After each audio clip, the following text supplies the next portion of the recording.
Anda kembali di Patroli bersama saya Dani Maulana. Pemirsa, jasad karyawati toko swalayan ditemukan dalam kondisi mengenaskan di Sungai Citarum, Curug, Karawang, Jawa Barat. Wanita muda itu ternyata diruda paksa dan dianiaya hingga meninggal dunia oleh atasannya.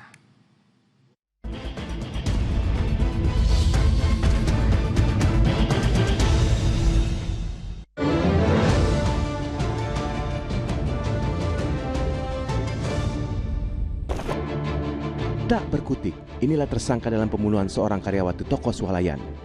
Pria berusia 20 tahun itu merupakan atasan korban. Pembunuhan terungkap dari temuan jenazah yang hanya mengenakan celana jeans pada 7 Oktober lalu di Sungai Citarum, Kelari, Karawang, Jawa Barat. Hasil otopsi menunjukkan kematiannya akibat dibunuh. Jasad perempuan berusia 21 tahun tersebut teridentifikasi berinisial DN yang bekerja di sebuah toko swalayan di ruas tol Cipularang, Purwakarta, Jawa Barat. Sebelum meninggal dunia, DN yang tinggal di Karawang pamit ke keluarga untuk pergi ke rumah atasannya alias tersangka di Purwakarta. Hal itu pun tak dipungkiri tersangka. Lelaki berinisial HS tersebut mengakui mengajak korban ke rumahnya di Kecamatan Cibatu, Purwakarta pada 5 Oktober atau 2 hari sebelum temuan mayat. Kedatangan korban kala itu untuk bercerita masalah asmara yang kandas. Ya, selama ini tersangka kerap jadi tumpahan curhat wanita muda tersebut. Tak disangka, kepercayaan korban disalahgunakan. Alih-alih memberi solusi, korban malah diruda paksa, lalu dianiaya hingga tak bernyawa. Tergiur menguasai harta korban, jadi pengakuan tersangka nekat membunuh bawahannya. Melihat korban meninggal, pelaku langsung cepat-cepat membawa korban tersebut untuk dibungkus dengan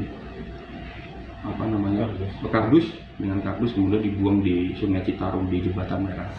Lantaran pembunuhan terjadi di Purwakarta, Jawa Barat, Polres Karawang menyerahkan penanganan perkara ke Polres Purwakarta. Polisi telah menyita sepeda motor, ponsel serta perhiasan milik korban yang diambil tersangka. Demikian pula kendaraan yang disewa tersangka untuk membawa jenazah dari lokasi pembunuhan ke Jembatan Merah di atas aliran Sungai Citarum di Purwakarta, Jawa Barat. Hasil penyidikan terhadap korban ini dimasukkan di dalam kardus. Kardus yang lumayan agak besar, dengan posisi kardus itu sudah terbungkus terlilit oleh lakban warna coklat. Seperti kita mau mengirim paket gitu kan, sudah terbungkus, jadi tidak, kalau dibuka harus dipasang lagi, tapi itu sudah tidak bisa dibuka, sudah kondisi permanen. Berarti pelaku lain tidak tahu bahwa isinya itu apa, Pak? Sampai saat ini hasil penyidikan kita masih perlu pendalaman lagi. Ini diperkuat kesaksian warga yang melihat seorang pria membuang kardus yang diduga berisi jenazah ke sungai. Pas dialungkan suara terdengar naon ke belakang. Apa kebrus gitu? Suara naon? Suara dus kena air. Kena air. Ya. Terus setelah barang masuk ke air, langsung saya masuk lagi ke mobil. Ini udah masuk atau masih berdiri? Berdiri dulu bentar. Oke, anggap. Berarti kan mobil di dia apa di dia? Di dia lah ya. Tersangka terancam penjara seumur hidup atau hukuman mati.